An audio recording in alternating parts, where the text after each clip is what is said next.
ซุปเปอร์หิง88ครับจงโชคดีไป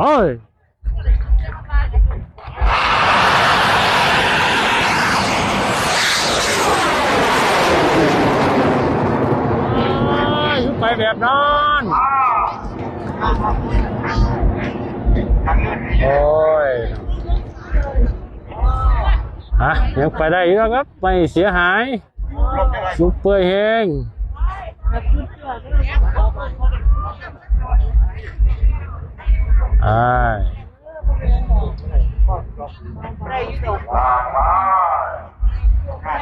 วางไป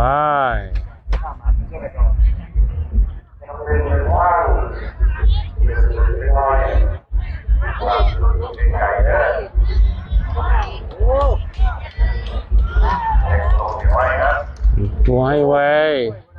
ซุปเปอร์เฮงคนไหลกบอีกแล้วพี่น้องเอ้ย